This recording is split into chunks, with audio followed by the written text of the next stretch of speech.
One, two, three, four.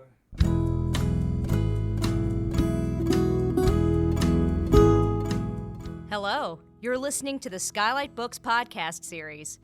We are a general interest independent bookstore located in the Los Feliz neighborhood of Los Angeles, California. This year, because of the coronavirus pandemic, we've had to close our store and cancel in-person events. But Skylight is your neighborhood bookstore, and we are finding ways to create community even while we're far apart. In the coming weeks, we'll be putting out lots of new audio content to help you discover new books, connect with authors, and check in with your favorite booksellers. To learn more about how you can help keep Skylight alive, please visit our website at skylightbooks.com or check out our social media accounts on Twitter and Instagram. You can subscribe to the podcast on Podbean, iTunes, and Spotify. Thank you for listening and enjoy.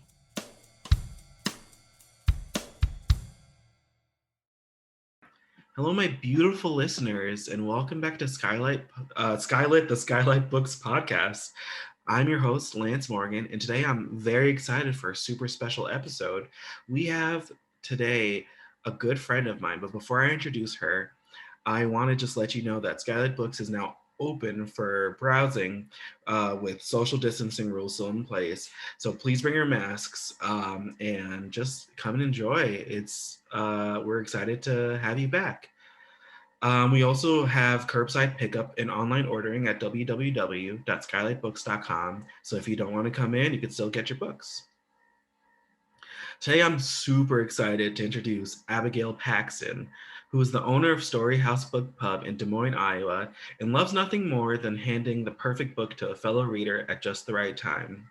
She's an enthusiastic bookseller and writes in her spare time, mostly about books. Abby, I'm so excited to have you. Oh, I'm so pumped to be here. It's so good to see you. Good to see you. So full disclaimer to our listeners, me and Abby we're friends. We've been friends for years. Abby, what is our past history in the book world? Oh, bookseller friends, friends, book friends, long distance friends, business friends in business, business friends, business and friendship. Business and friendship, yeah. No, Abby was actually my first manager at a bookstore, Book Bar in Denver, where we worked together for almost 2 years. Yeah.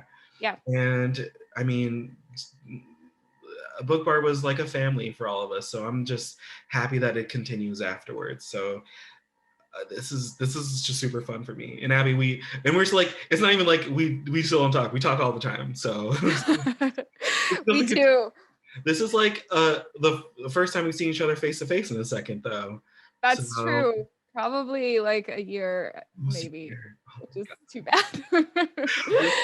Yes. Wild the concept, but like, you know what? Soon we're gonna be able to visit and have fun and all that fun stuff. Yeah. So Abby, could you please tell me about the wild journey you took to where you ended up in Des Moines, Iowa? Because I feel like this is a fantastic story. Yeah, I always love talking about, books and book journeys. Yes. So you and I met in Denver where we worked together at the bookstore there. And I do have to just mention before I get into my wild journey, that I just want to make sure that all of your listeners know that when full on shopping is back on, they are about to see a book selling version of Lance, the likes of which they've never seen before.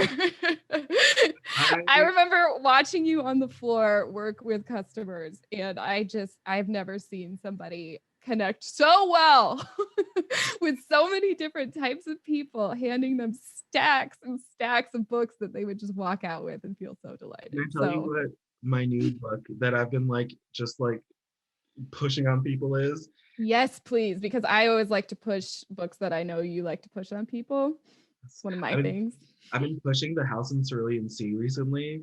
I wondered if that was going to be it. I've just been just pushing. Like the other day, I like had it out on my staff for my staff picks, and like I came in 2 days later. I was like, "Where is my book? Did someone like take it off the shelf?" They're like, "No, it just sold." I'm like, "What?" And I recently just sold them. I just sold The Immortalist, even like in a way that like, which is like a book that to all the listeners, amazing book, but like I loved it and I would sell it all the time at Book Bar, and I guess I'm selling it now. But no, again, but I even like just put it on display for like 10 seconds and I came back and I was like, where'd this book go? Like it's already sold. So I guess I'm still selling that. Yeah, that was like basically the biggest problem of having you on staff, was making sure that we could stock your books quickly enough and keep them on hand for all of the customers you And handle. like I have received no better compliment, so thank you. Absolutely. I'm so good to see you at a bookstore again, Lance. Yeah, so I worked at that store for a little over 5 years, and just sort of fell into the book industry, not quite on purpose. I was a high school English teacher and I was a middle school English teacher for a few years, Okay. and decided to go back and get my master's in writing, and thought, oh, working at a bookstore will be like a cute, fun thing that I can pass my time doing while I get my master's. And of course, Right. the industry gets you. They just It forget sucks you. you in. Yeah. It's- Yeah. And I did not know what I was getting into, just the world of publishers and authors and the incredible world of other independent booksellers, all the amazing people you start to meet, and the creativity and the ways that indie bookstores just get enmeshed in the community in a really, really cool way. So the way that I like, fell pretty hard. the way that other like, and we won't mention the empire's name here, but the independent book community is like a community that no other people can like really get, because it's just so, I don't know, familial, is that the right word? Like Yeah. just like personal, and like everyone has the same goal, which is just to like get people books. So like, and Yeah. Abby, you were like amazing. I want to like say this to the listeners. Abby was like amazing in this world. People just, you would go. I mean, I remember we went to the trade show that you graciously invited me to, which was one of the like highlights of my book time. And like I remember walking to space, people like, Abby, like everyone knew you in a way that I was like, oh my God, I'm with a celebrity. Wow, that's one of the few times I probably ever, like, anyone would ever say that about me. With a I think celebrity. that's not true, but sorry, keep going. No, yeah, that is exactly what it feels like. It feels like once you get to know the people doing this work, it kind of gets under your skin. And yes, so I managed that store in Denver. And our time in Denver, I'm originally from Iowa, and it was just became clear after a while. My husband and I, we looked at each other one day and we're like, are we talking about moving back home? Is it time to move back to Iowa? Which is something that we didn't necessarily anticipate, but worked for a lot of reasons for us. And I remember at the end of 2019, I was working on a business plan for a bookstore, thinking maybe in the future, maybe 5 years down the road, 10, I will pick this bookstore dream back up and build my own. I remember talking to you about that, and you were so like, you had a plan. You did have a big plan, Yes. and you were just like, so I don't even know if, I mean, I just remember being like, Abby, you can do this. You have no, I believe in you. And you thought that it was going to be it was going to take a second, which like makes sense for a bookstore, for an independent bookstore in a new community that you just moved to. But you were like, it's going to take a second. I'm going to start small. You had this plan, and like everyone's end of 2019 plans, something happened. A little thing called the pandemic happened, right? Yes, all of the things we were thinking and talking about at the end of 2019 are funny now for so many reasons. And so so I was almost working on the bookstore as a sort of thought experiment. I thought, I need to go get a job that's going to make financial sense and make me money. And, you know, I started, once we moved to Des Moines, I started applying for all of these jobs in like the marketing and advertising world, things that I don't like. that I can do, but I you know, it wasn't the right move. It wasn't the right, and sometimes that's how things work. I don't know, where, you know, it sounds cliche, but when doors are closing, you have to step back and look at who you actually are and what you actually want. And so yeah, at the beginning of 2020, before the pandemic, I took a small business class here in Des Moines and still was kind of in the thought experiment stage of the bookstore, just getting to know people, and got my LLC for Storyhouse Bookpub, the bookstore I now own, the first week of March 2020.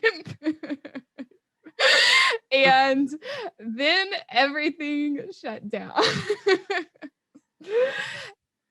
So it all happened in a way that it never would have happened without kind of the world just getting shaken up, which is kind of one of the things about hard things, is that sometimes just certain things dislodge and create opportunities. And so my first model was to work with other independent businesses in Des Moines and do story times with them, and to just have a few books and do story times in other people's spaces, which after everything shut down became a completely untenable thought. Right. I mean, so you made movements in that, though. You were like, you had plans in that, and it was like, I remember like it being like a feasible thing. Like it was very like, this can happen in this space. Yeah. I think I had a date set actually for a cupcake shop here in Des Moines, and we were going to move forward. And then she was like, I'm having to lay off all of my staff and I don't know what's happening. I was like, yeah, who knows what's happening? Yeah. So yes, so I ended up putting a miniature bookstore inside of a gift and boutique sort of shop on it's sort of like a small business district here in Des Moines, as they sort of cautiously opened back up in the summer. And they happened to be opening a children's space that they were hoping to do books in. And I happened to walk into their lives at the right time. So that was sort of my very first step as a bookstore, is just stocking their space, which ended up working really well and gave me a little foothold in the community to start telling people that I'm a real bookstore, and to start building this platform and this online community, and really start earnestly networking with other organizations in Des Moines here. So since then, it's that shop has maintained and has done really well and has been really good inside that small business.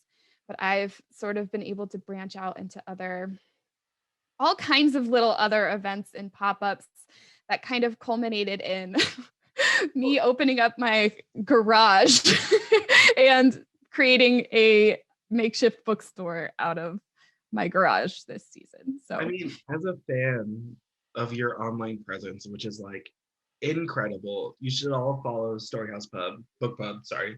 Storyhouse Pub is like a bar somewhere that like needs to be a thing too, but like I feel like it will be. Yeah, it will be a thing. It will be a thing, yes, guys. It will be a thing. Yeah. Look out. Next time you're Des Moines, it might be there. No, as a person who's just like a fan of all your online, you've been like a pop-up like one person force that's just like, and like now I know that you have had a lot of help. Shout out to Sky, your husband, who I know he's gonna be listening. So hi, Sky. Yes. No, but it's you guys have just like, you and your community have just been like, just I don't know, just working so hard, and it's been so apparent. And like I can only say your online presence because, I mean, personally, because we talked about it too, but like just mainly like what I can see is through your online presence, how amazing it's looked and all that. Thank you. That has been probably the most rewarding part of this work so far is in my 2019 business plan, it was basically me regurgitating what I had already done and what I already knew of the way a bookstore could work. Traditionally, if you have a lot of startup capital and can kind of make it into what you would imagine it to be right away. That's what I had started with that business plan. But getting into the Des Moines community here, it has really been a practice in, like, this sounds really like woo-woo to me to say it out loud, but like the energy you put out into the community and what your kind of heart is and your hope is for your own involvement with it and your hope for others, it comes back, or at least that's how it seemed to me. And I have been blown away by how many other small business owners, creatives, artists, makers, organizations that have really similar passions for building a neighborhood, building a Des Moines life together that is similar to what I want. You want to know your neighbors.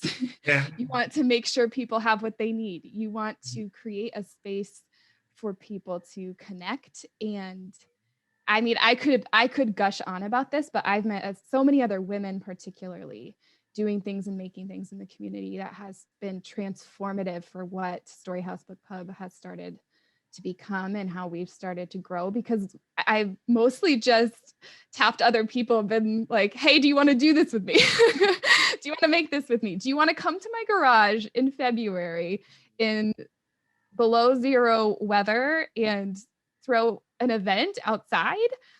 Yes. Great. Wow. And like, I mean, I don't know. How long were you gone from Iowa? Like, what was your like intermission period? So we moved to Colorado right after I graduated from my undergrad. So we were there for 8 or 9 years. And so almost a decade away. So you like leave and there's a homecoming, but still there's like that time when you're like out of the community, you're like still trying to find your place there. But like the way you did it and how fast you did it was just so, I don't know, it just was so heartwarming to see, because like you became like this, I don't want to I don't know if you would say staple, because like, but like you become this voice in your community, this person that people in, I feel like Des Moines, even just seeing your social media, people know Storyhouse now in Des Moines, and the small businesses like rallying together. How has that been for you to see, like, to become part of this Des Moines community? I feel so lucky. I feel so lucky at how responsive everyone has been. There are so many readers here, for instance. Wow. People that were ready for somebody to pop up and say, I want to be a bookstore. Come to my garage. And they were like, okay, we'll do that. We'll come in droves, which has shocked me. And after any of those events that I've done so far, and working with other businesses, but also meeting people here, I just get so excited because my husband makes fun of me, but I say, I just want to know everybody. I want to know everybody. I want to know people, at the store, the book bar.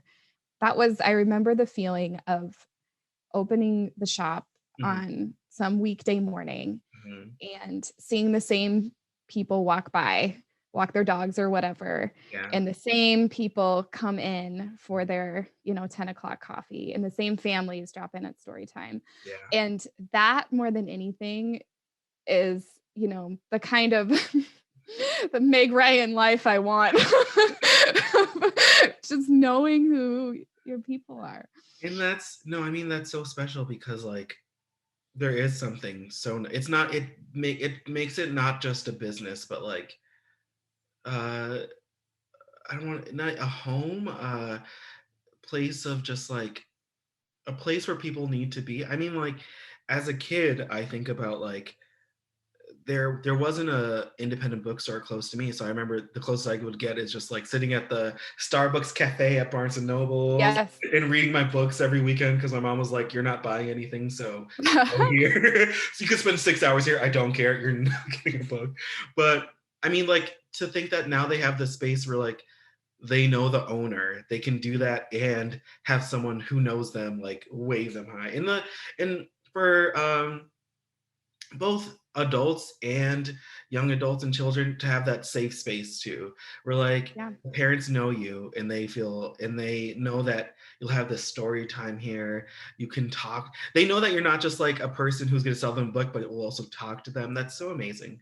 And I'm glad that like Des Moines has like accepted you into their arms so fast. As they should, and they're lucky for it. They're lucky to have it there. But can you talk to me? I mean, and this is where we're getting on to a little more serious in the conversation. But I mean, the pandemic in the past year wasn't the only thing I think that threw a wrench in a lot of small businesses.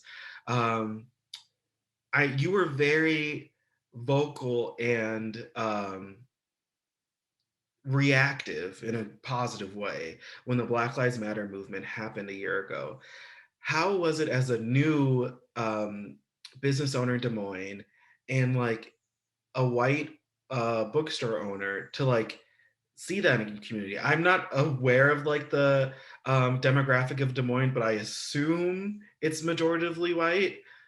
But like, how did that like also work for you? Because that was something that you came into that like probably wasn't expected as well, and like something that you had to handle. Yeah. Yes. I mean that this is a question I'm thinking about now today as I'm looking at we're still in the Derek Chauvin trial. We're in, this most recent shooting of a Black man in Minneapolis. And thinking I have this platform of a bookstore, and how do small businesses respond to this? And I mean, it's a question every time. And I think for me, it feels appropriate to sit with that and take it very seriously. And I think there are a lot of people that go into small businesses, and few people go into small businesses feeling like, I'm going to comment on, I now must comment on every social event that happens in our society. That's not what you think about. And yet, because especially if your intention, as mine is to be a safe place in the community, one that thinks about your neighbors and, whose underlying mission is love your neighbor. Love your neighbor, love your neighbor, love your neighbor. And not just when it's talking about kindness. Kindness and diversity are these words, and particularly in books that have, I think, lost some of their meaning, especially when we're facing some of the blatant white supremacy on display in our communities. Kindness and diversity are not going to cut it. Diversity trainings and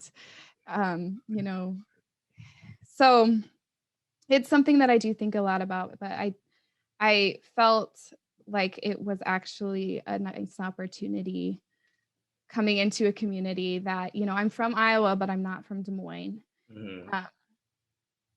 And being able to set this up early of who I am, because as much as you might not want to be sometimes as a small business, it is you.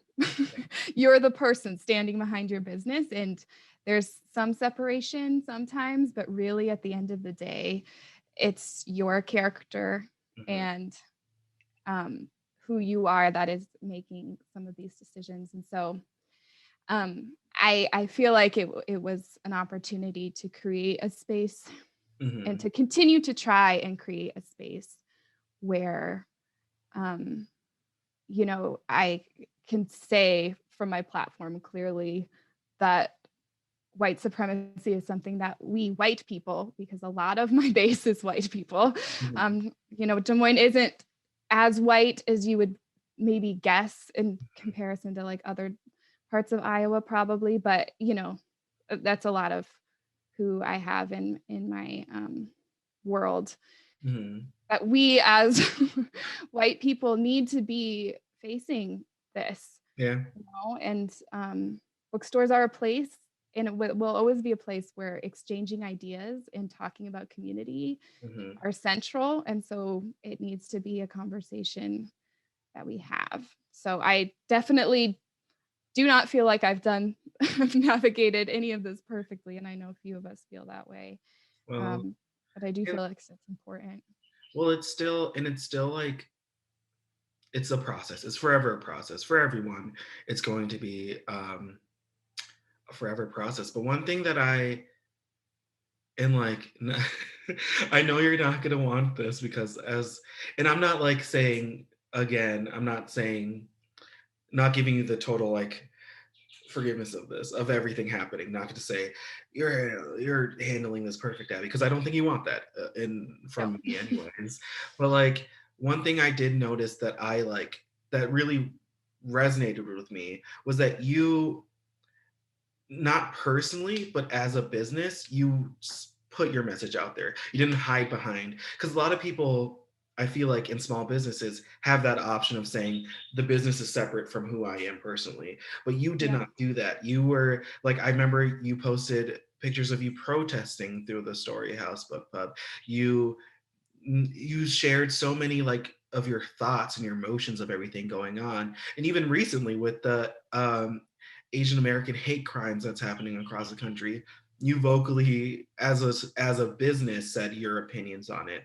And I think that's, for a small business starting out, so important to let the community know that you're not separate from this business. And how like, I mean, every time you do that, how does it like feel for you? My hands shake every time I feel like I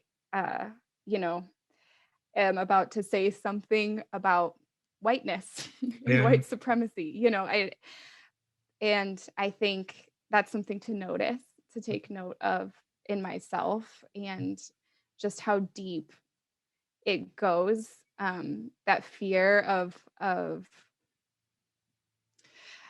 it's hard to explain, but I think you probably know what I'm talking about. It's like the fear of saying the wrong thing, not even purposely, but like also because it's like, I mean, I feel that too with just like, you're going to say the wrong thing, or you're going to accidentally, or something about you is going to come out that you didn't even know about yourself. Yes. And that is, I mean, that's so important to pay attention to. But I will say too, like, having friends and people like you in my life where I can, because being a small business owner, you're by yourself sometimes making these decisions about how you are going to respond to something or word something. And, I know that that's not good either, that, you can get into your own little bubble. And so I will say, like, surrounding myself with people that I can bounce stuff off of has been crucial. Like, I mean, I've called you before. You've called me. It's been like, it's so like, I mean, you're so open to like criticism, but also like in a way that like shows that you're very into doing the work. You're very self-critical too, in a very powerful way, where you just like, I want to make sure that I am holding myself accountable, which I think is amazing for this small business. It's going to be so fantastic to see the fruits of that labor for yourself and this business and the community. They need someone like, and how has the community, how because I feel like every time I talk to you, you're so surprised by how the community has responded to all of this too. How have you seen the community respond to this in like just ways that have surprised you? I think I guess one of the things that I don't necessarily ever anticipate is getting to meet people or have opportunities to do certain types of events or something that I might not have been able to if you just stay quiet about things. And I think being a white person and a white business owner, especially in the book industry, which is very white dominated, and just whiteness is the book industry, I mean, traditionally. If you want some more, like look at like speeches from like people of color who've won like national book awards or something like that, and they talk about it. They talk about it so openly, but that's something that you can look on your own and Google it. Yes, Google it. And so I will say, like, I think I try to be aware of the fact that I will revert to whiteness in white welcoming events and messaging and all of the things if I'm not actively thinking about it all of the time, if that makes sense. I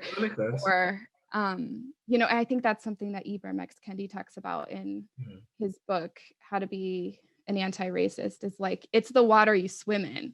So if you aren't constantly swimming against that current, white supremacy is strong. It'll sweep you away. So, if you just kind of take what comes to you or do what seems easy, or I don't know, but you could end up seeming unwelcoming to people who are not white, I think, without even thinking that you made the choices that got you there. If that makes sense, It's definitely, I mean, and I feel like also not in just the white community, there's like, it's just society, like it's society's white. Society is white, and not just skin color. It's white in how we present ourselves. It's white in how we think white first. We think I remember seeing something, it's like we think white thoughts because that's what society wants us to think. We're very like, it's very just like there in all of society. So one of the things that you might not know about Abby, which you should, is that she's one of the best readers I know, and she like reads everything. She reads. I go to Abby for what to read because she's read so much. So, but like in the past year or two, we've talked a lot about how, I mean, personally talked a lot about how your readings has changed and what you're reading. So how, like, what are you reading? What are your reading habits these days? What are you picking up? What are you seeing off the shelves that you're like, I need to read this? Dang, that's my favorite question. I knew it. What are you reading? I'm reading that Shuggie Bain novel. Oh, how is that? It's good. I'm liking the way that the world is painted in that book. Like it reminds me of like Billy Elliot in terms of just like talking about this like Irish, no, is it I think they're Irish, yeah. Or like North London, North UK kind of ideas on masculinity, in which I like. I mean, Billy Elliot's one of my favorite movies of all time. So like seeing this in a book, it's kind of like very welcoming to me. So that was a plug for Shuggie Bain, which you can buy at your local independent bookstore. But what's your reading habits these days? What's your reading? What are you loving? So I think when I left Denver, I kind of relaxed into not feeling like I had to read advanced readers all of the time and know exactly what was coming, because that can get stressful as a bookseller where you're constantly behind because you're not reading for 2023 yet. Exactly. People would be like, oh, what's new and coming out? And I would just like sigh. I'd be like, well, everything.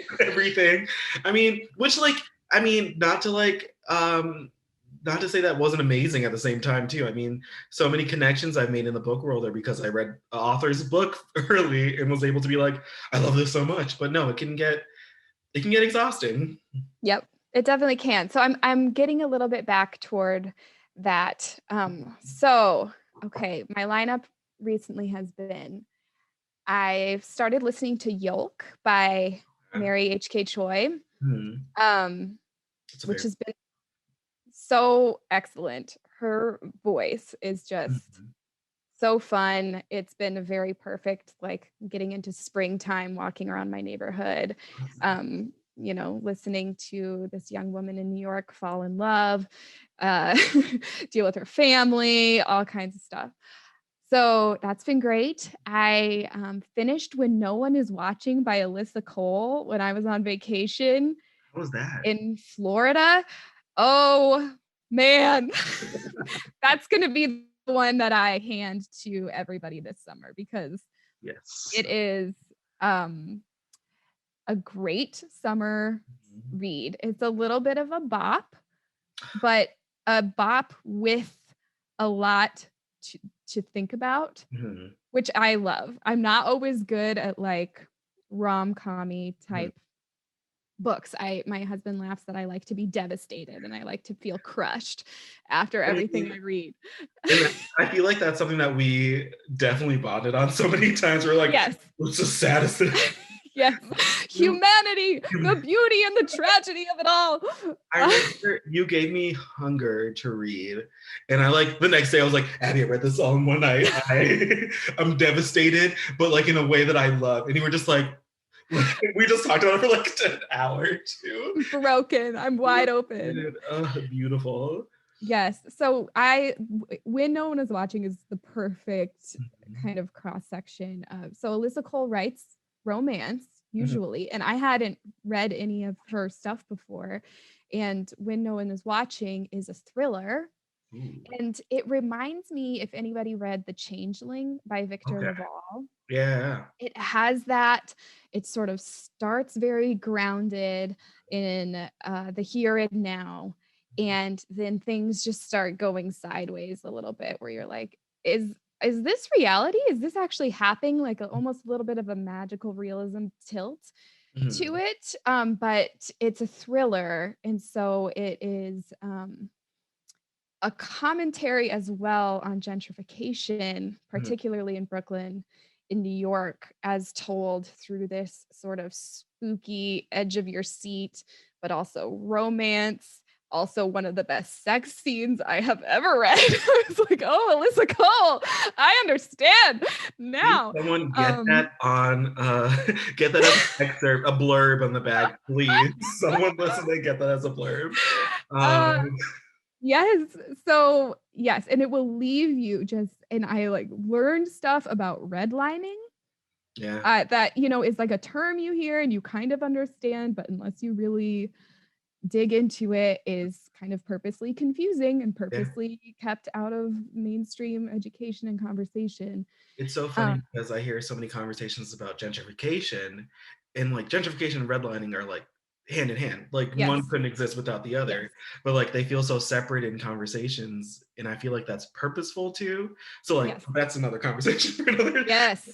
Listeners, this is how me and Abby talk, where we'll like talk about one thing and then two like a completely different conversation, and like we probably shouldn't do that here, but like that's how we talk. This is amazing. It goes far and wide. Nothing is left untouched.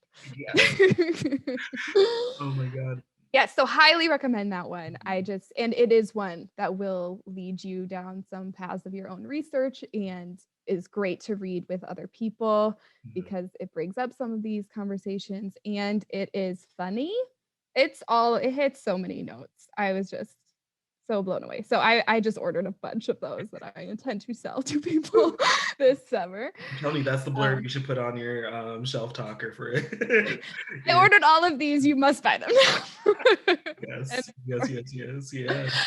Yes. And I also just finished a backlist from Donna Tartt, who did The Goldfinch, which was sort of a interesting book about 6 years ago or so. And I finished The Secret History by her, which people had told me for years that I would read and like.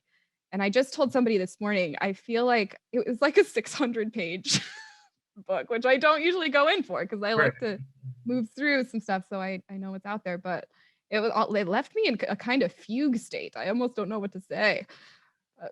I feel like that book is coming back. Because you're the third or fourth people during the pandemic really? I know has like read it and have been like, oh my God, this is like, I mean, also I think there's a trend of reading bigger books right now. A friend of mine just finished A Little Life last night, called me and was like in tears, was like, how dare you? It was a book I'm devastated. How dare you tell me to read this book? And I'm like, yeah, sir.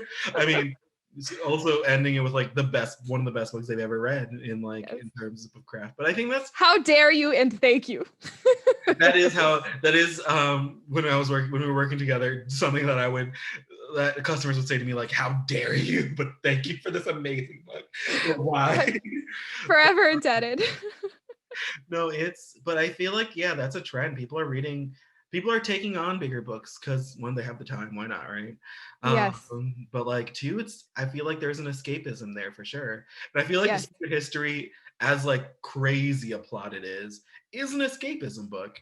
Yes, it definitely is. It is its own little atmosphere of weird, dark, like this is what happens when people have too much money and education and time on their hands. Like it's like I can't quite figure it out yet. It seems like privilege turned evil in this really tangible way.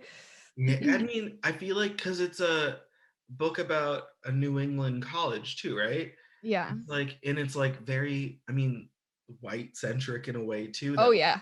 Feels very like real right now. Like this is like, I know people like read Secret History and are like, oh, this is crazy, a plot will never happen, something and I'm just like, but like, yeah, yes, that is the interesting part. Is I'm like, I don't.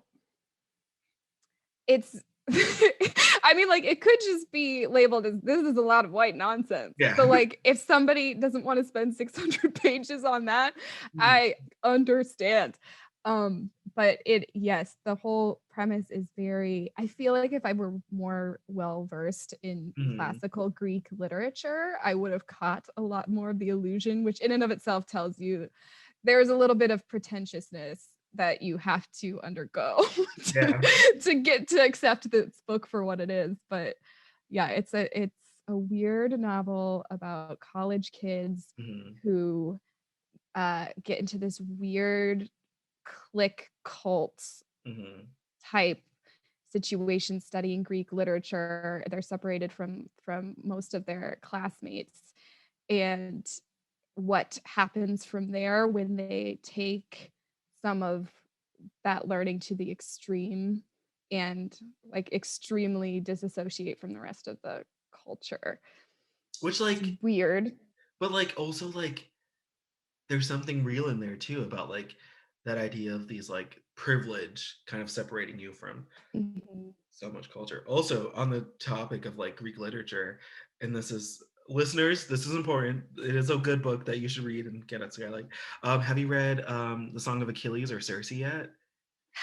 No, my husband just finished The Song of Achilles and he said you have to this is required reading for you. So it's on that spot in my shelf where I'm saving it for when I know I need something I know I'm gonna like. No, tell Sky anytime he wants to talk about it, just reach out, please. Yeah, okay. I mean, what a book that feels like I'm reading like translated Greek text. I mean, Madeline Miller knocks it out of the park with that book, and I just can't wait for you to read it so we can talk about it. But listeners, great book. Me and Abby's husband Sky both highly recommend. Yes. No, but I want to tell a story that's going to set up my next question first. Oh, great. So when I moved from Denver, Abby's gonna in a second know what I'm going to talk what it's about. But when I moved from Denver, I was like, okay, I want to like give people here things that I know that they would love and use. I know Abby's face is like she knows exactly what it is, and so I had a ukulele that I gave to Abby, and Abby was like, I mean, so happy. So like one, I knew it was the right move by like just like the happiness she expressed with it, but she was also like, how many learning do you play the ukulele? How was this gonna, and like one of the things Abby did during the pandemic was learn how to play the ukulele. Or was it before or like during? No, it was in the doldrums of In the the doldrums? early days. Yeah. Abby learned how to play the ukulele and like used it in story times for kids in a way that like has like a Mr. Rogers-esque vibe, which like me and our friends in our group chat was like, this makes sense. Like nothing about this surprised us at all. But like the way you've been like using it in your story time and like reaching out to children in that way, it's not shocking to the rest of us, but is also just amazing to watch. Can you talk about, because like Storyhouse Bookpub is not a children's bookstore. It's like for everyone. But Yep. like at some point it does feel like a beautiful children's bookstore in space because of what you've made it. And like, I'm not gonna take credit with my ukulele. I'm joking. I'm not taking. Oh no, this is a case of friends who are sort of prophetic in your life. Because you knew something. I have always been intimidated by stringed instruments. I grew up playing the piano and I never understood a stringed instrument. So Right. I was full of joy when you gifted me the ukulele. But in some ways, it's almost like giving somebody a puppy or something. You're like, well, what am I have to learn something? Like I have to do something with, like, I can't just. And I fully hung it on my wall. I mean, when did you leave Denver? Was it 2018? Yeah, 2018. So I had it hanging on my wall from 2018 until 2020 of last year, aspirationally. And that is another thing about the pandemic, is I finally picked it up and I realized, oh, this is the key to story time. Yeah. This is something that's like the purpose behind why Lance gave me this years ago and why I am picking it up now and what I can do with it. So yes, it's been such a joy. Talk about I mean, I could write a whole essay about that ukulele. I think I have almost started one. You're promising something that I think the listeners will want now. Oh no. They want it.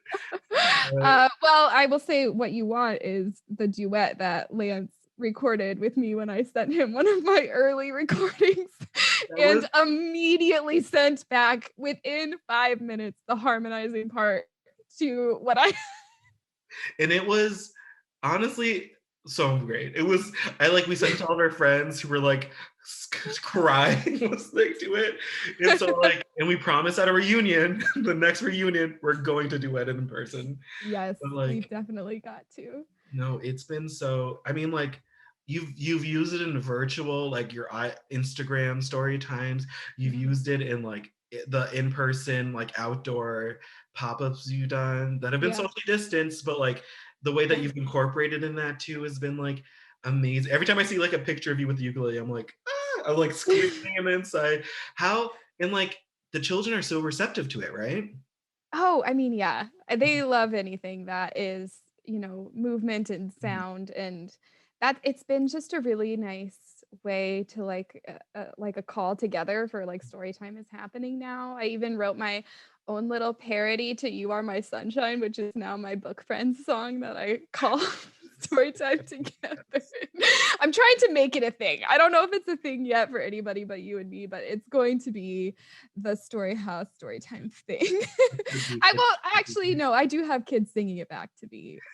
And you know, one of my friends gave her kid a ukulele for Christmas because she was inspired by the Storytime ukulele, and she immediately started playing her book friends song on her, just strumming her ukulele. This is, I mean, oh my God, this is perfect. This is perfect. If you're looking for a television show, hire Abby to be the next Mr. Rogers. I'm telling you, she will knock it out of the, her and her ukulele will take the world by storm. The dream. The dream. No, the dream. No, it's just amazing. I mean, like, and I know the parents love it too. The parents are definitely there. Like, it's amazing to watch it like develop in that way for for the children especially, to like find this place. And I feel like, I mean, even working at our last bookstore together, children are such an important part of the bookstore industry as well. And absolutely. People, and like, I know you've been working with a lot of like elementary, middle, and high schools too to get books in their house. How has that been, especially during the pandemic? How has that been? Yeah, so that has been a beginner. That's one of my beginning projects that is kind of still at the beginning stage, but it has been really neat. One of the first people that I connected with here is it was I connected with the Showing Up for Racial Justice group here in Des Moines, which has been just tantamount for me. But a lot of people in that group here are educators, which makes a lot of sense. Yeah. And so, yes, so I've started working with some of them to pick out book lists for, a lot of teachers have control over what books they have in their classroom library. And in this case, one of these teachers was doing a race, gender, and culture class that she convinced the English department to replace British literature for high school, which is like 1000% more relevant than having, a 17-year-old reading Keats or something, than having them read like Jessamine Ward, I will like go to this high school and retake these, because that sounds like British lit cool. This class, like this is what, oh my God. Yes. Yeah. I mean, I almost cried walking into her classroom and delivering the books, just thinking this was the high school English teacher I wanted to be. And I was not, but that's the one that I wanted to be. Yeah. Oh my God. And like, I mean, like, look how it circles back to now. You're like helping these teachers kind of like do this. And can you, I mean, like, and this is more of an open question, not even just as like a Storyhouse owner, the Storyhouse owner, but just a person in the book industry for so long. How important is educators in the book industry? Because I feel like I can't even think of the right answer for it because it's so huge. But like, I want to know if you have an answer to that.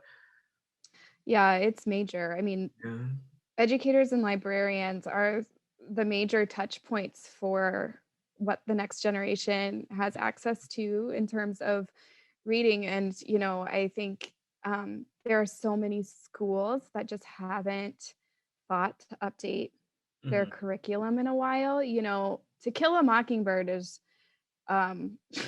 it's always going to be around, and at this point it's like something that you should know because it's so prolific, but it's not your answer to teaching what is happening right now in Minneapolis that kids are seeing on the news. Is not going To Kill a Mockingbird is not going to be your entry point for that, and so the educators out there that are finding some of this literature that, like teaching Jason Reynolds instead, for instance, is major. Yes.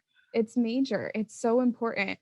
And there are so many incredible educators doing that. And there are also, in Iowa here, for instance, we have a very Republican heavy legislature that is working very hard to make it difficult for public schools to teach anti-racism work, and it really is. Our educators are unfortunately lifting so much of that burden of being out there and being vocal and fighting some of this very racist legislation that's coming down. So I just can't say enough about the more you see about some of the things our teachers are up against, and what they do every day is. And it's so, I mean, this is kind of maybe off the point a little bit, but I feel like it's important to mention when people talk about the TikTok generation, these kids who are like on these social media apps doing so much more than like I ever did when I was their age. Like I see kids like talking about like the systemic racism in ways I'm like with these cool dances, but like I'm just like educated. I'm like, oh my God. I'm like, but like it's the educators who are like giving them the tools too to like understand it. I mean, they're definitely learning from the internet and being connected, but like educators, like the educator you're working with, who's doing the race, gender, and class, was that right? Yeah. Yes. Well, doing that is like these kids are going to be like fighting the legislation, fighting these like heavy Republican ideals and like conservative ideals, I should say. But like it's definitely the educators, and I mean the book industry is helping support them. And I mean educators have always, from the beginning of time, been like that group that have been like working so hard for so little, but like working so hard. So Yep. this And I will, educators. I feel like there's like so much good energy too in the with authors right now too, you know, especially like there are a lot of authors out there saying, I'm putting this book out here for you, like for educators and for young people. And you know, like we said, like publishing is so white. Yeah. And yet there are at least some moves being made where, you know, there's so much literature out there right now that is you know, So I mean, like, look at like The Hate You Give was like a big thing educators are using. Even the book that me and you both read and talked so much about, the Black Kids. I know a lot of schools have been like reading that and talking about that with their, I mean, like, I feel like did you read it before the Black Lives Matter movement last summer? It must have been like right there. Yeah. I read it like, I think a month before it's the everything like heated up that summer, and I remember being there like, this is such a good work of literature that perfectly symbolizes what's happening right now, and like is doing a lot of good. Like this, if teachers are teaching this right now in school, kids are going to get it. Kids are going to understand, and then they probably already do, but like they'll have like literature backing up their thinking, right, and giving them because in that book it does a great job too of showing the cyclical nature, you know, which is so important for kids and us to see as well, of like what was happening with the race riots in the 90s in California, you know, and like it looks just like what's happening today, and this is part of the cycle of exhaustion that white supremacy just capitalizes on. Is just, can we get people tired enough to stop? Like, which I feel like more than ever right now we need to know about. Like, we can't be tired, and it's but like it's so important. And like, I mean, the work of like I mean, the work you're doing to like know these books, and that's something that I feel like you have to have as a bookseller, and even a bookstore owner even more, to like be able to like, when the educators come to you saying, what can I be reading right now that's doing this? It's something that like it's so good to know. It's so good to know. But and I feel like that's one way that booksellers can really help teachers, because teachers do not have time. They do not have any time for anything. They are 100% tapped for time. So if they can turn to their local independent bookseller and say, what are the books I need right now on my syllabus? What do I need on my in my classroom library? What do kids need to be reading? We're the ones that have time to be doing that research and to know what's coming out, and to know who the authors are that can really be trusted, and what sort of resources the authors are even giving. You know, a lot of times authors, that's one really cool thing about the pandemic, is that they have, you know, offered a lot of online resources and online book talks and things like that. So I feel like, and like, this is me just making a statement to all the educators out there. If you want to reach out personally to me for like a reading list for this, if you are tired and say, I can't physically do this or mentally do this, because and like, not even talking about, we're not even brushing on the topic of teachers teaching during a pandemic. Like, that's like, we have a friend, Caroline, who's doing this, and just seeing the work she's doing is mind-bogglingly like how. But like, if you are mentally exhausted, if you're physically exhausted, if you just don't want to do it because you're doing so many other things, reach out to me personally, Lance Morgan, on whatever way you can.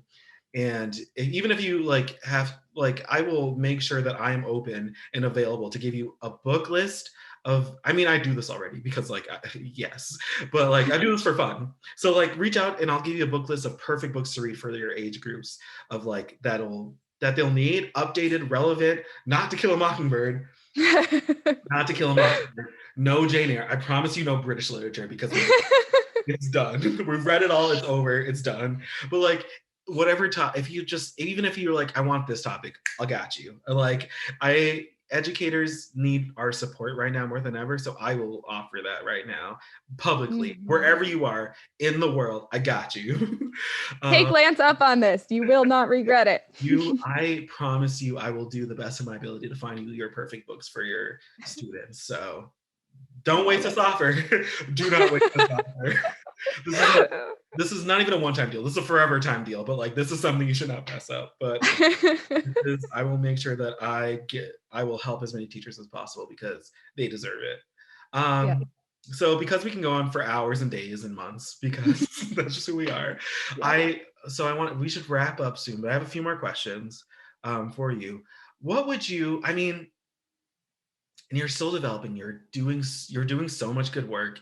But like, in the past year specifically, you've opened this bookstore, which is just, I mean, I keep smiling when I say, because like, so deserved and so amazing. But what advice would you give? I mean, I feel like the end of this pandemic, we're gonna see a lot more of like people starting over, people trying to like make a new start. And I feel like the book world will experience this. What would you say to people who are going to start a new bookstore after this? Or like, what surprises will they face that you want to give them advice about? Yes. Well, I would say a few things, like just practical things. Join up with the other people doing independent bookstores. There's a lot of ways to do that. You can join the American Booksellers Association, which I highly recommend. Yes. Your regional association, which is sort of a branch of the American Booksellers Association. Get connected with other booksellers, especially if you haven't been in the industry before. It's just such a weird retail space. It's so different than everything else. It's in a great way, but there's a lot to learn. So that's just kind of nuts and bolts, but also I think one thing that I didn't hear a lot prior to starting this version of Storyhouse was get creative with how you want to start, and don't let the idea of what your final iteration dream is hold you back from what you might be able to do now. So I think that there's a lot of sort of traditional style thinking still in what it looks like to start a bookstore. It looks like people thinking, well, I need 4 walls and tens of thousands of dollars of inventory and a big loan from a bank, and nothing can start before those things happen. Right. And I started with that idea too, probably when I created my business plan, but I shifted during the pandemic toward what can I do that a bookstore does without having to have those things. Right. Because it's not about the 4 walls. We've talked about that. That's not what people love. They might enjoy your space, but it's not about, the 4 walls you're in. And it's not about, having every single title on the shelf. Anybody can go online and get what they need easily. It's about who you are in the community and doing the things that a bookstore does, which is bringing people together, celebrating the joy of reading, having important conversations about ideas and about like who we are in our communal lives. And, being, and so much of it stems from that. That's what I love. Yeah. I don't love, the idea of having to have every single book or being under this huge loan, and so if you can start with that, a few $1,000s, if you can scrounge it up somewhere, can get you started, and like having a voice and something you want to say and be in the community, like that might be able to be enough to start. And you can have your big, later on dream. I called it Storyhouse Bookpub because I do want to have it be this, sort of lovely event space where people can come and eat and drink and commune around books, but that's not what it is right now yet. And it's still lovely right now. So that's what I would say. And that's such good advice. I mean, like if you all should follow Storyhouse Bookpub online, but if you just like I mean, the evolution of what it's become now is so amazing to see. But like, even when you were posting you and Sky building it up and like Yeah. making it like what, and it's like, I saw two people just like with their hands making this, like you Yeah. feel like blood, sweat, and tears what it is. And like, and I'm not joking, blood, sweat, and tears went into this Yes. store, and it pays off. Like the community shows up. They show up because they saw the work you did. And kind of off of what you were saying, what do you see, where do you see, or what do you envision? And this might be a terrible, because I feel like last time I asked you this, look what happened. But what do you envision Storyhouse Bookpub to be, or like in the future? Yeah.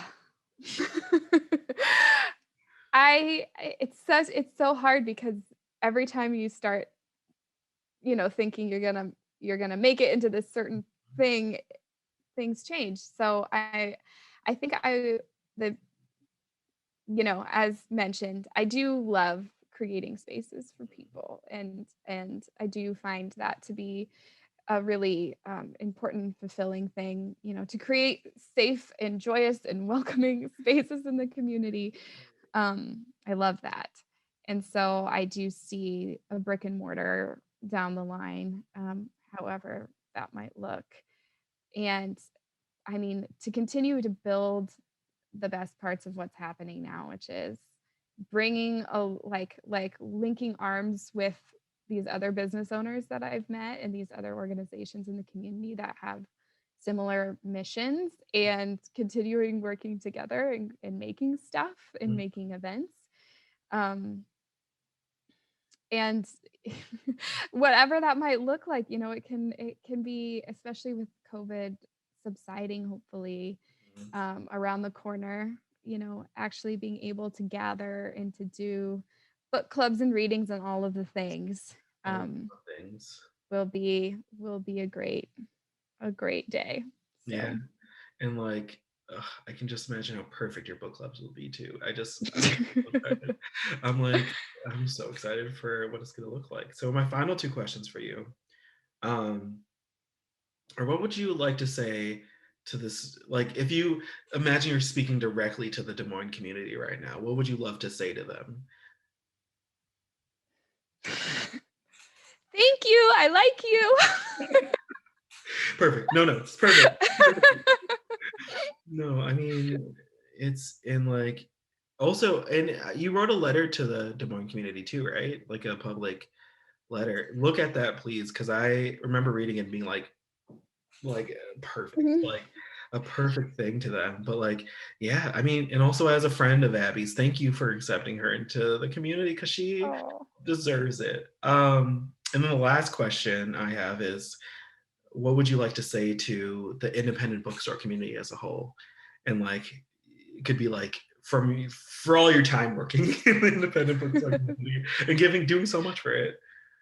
Oh man, I mean, I feel very grateful because I feel like I learned so much about um, what it looks like to own a business, what it looks like to own a business out of passion and love, and a sort of belief in your community, instead of it needing to be this sort of uh, booksellers generally don't do it for notoriety or power.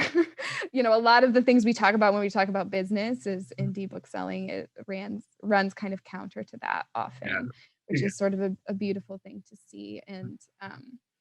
And to see an industry understand that it operates better when there are more of us, Mhm. instead of a scarcity mindset. There's really an abundance mindset of there's always more room for more independent booksellers doing more. And so that I've really appreciated, and I've really appreciated how that I've kind of been taught that and been able to bring that attitude with me into, Des Moines here.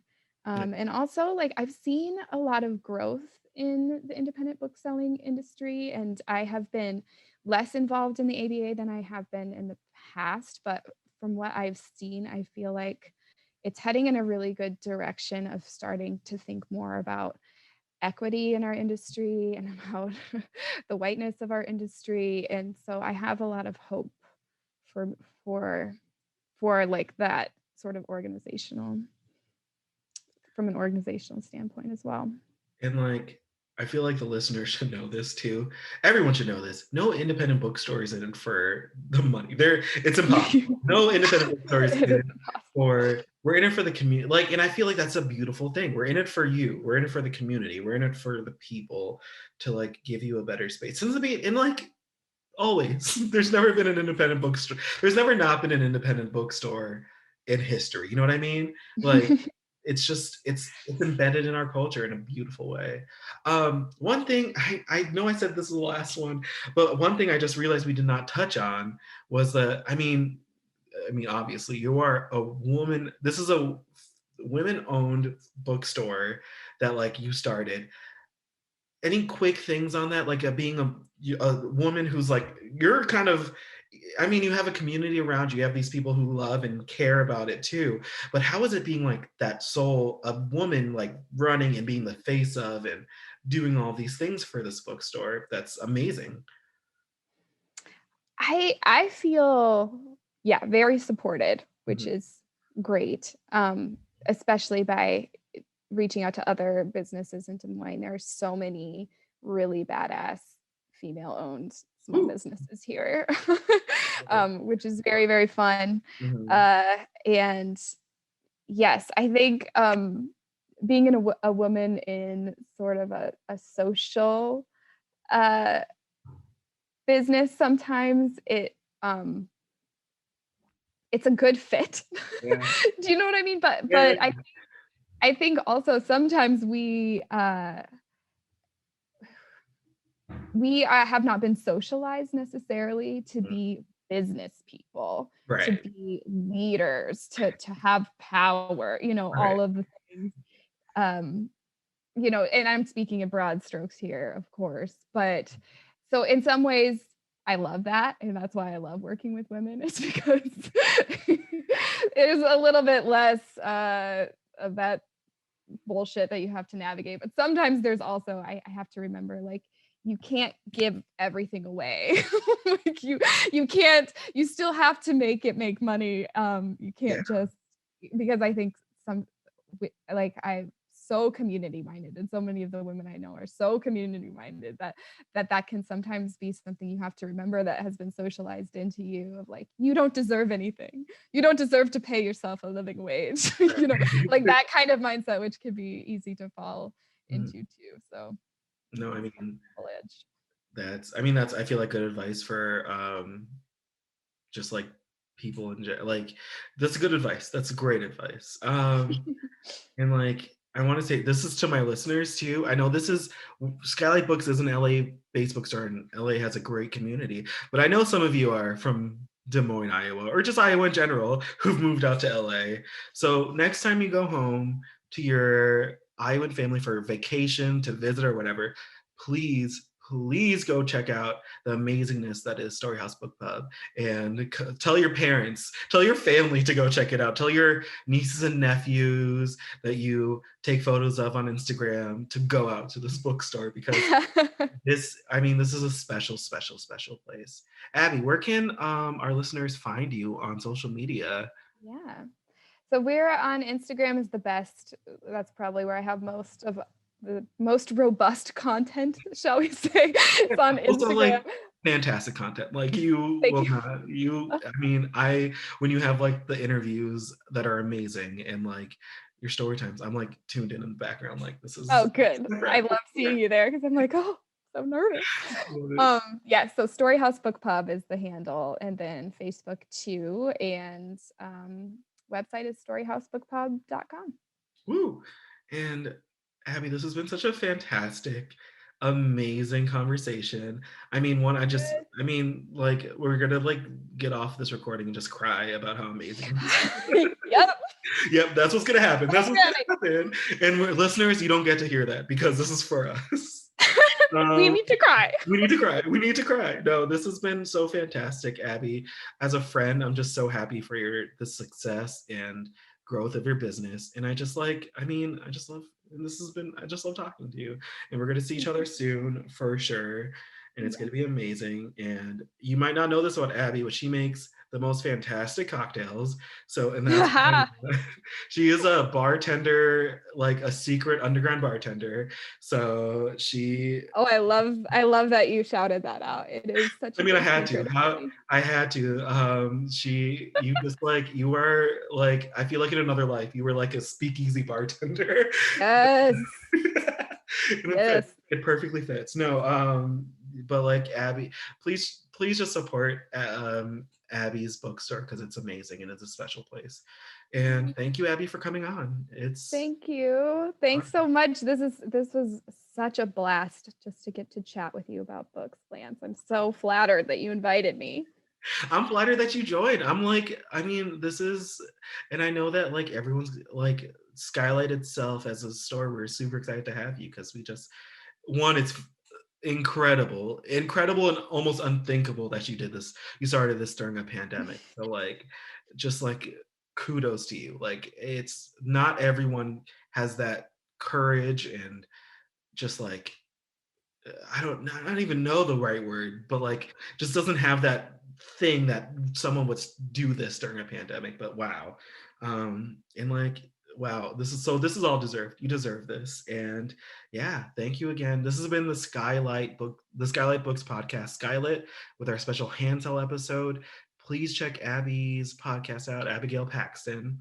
I'll use your full name. And yeah, thank you again, and have a good rest of your day. Thank you for listening to the Skylight Books podcast series. Please don't forget to visit our website at skylightbooks.com and make sure to follow us on Twitter and Instagram. Also, don't forget to subscribe to this podcast for more author talks and bookseller conversations. You can find us on Podbean, iTunes, and Spotify. Stay safe and healthy, and we hope to see you back in our store soon.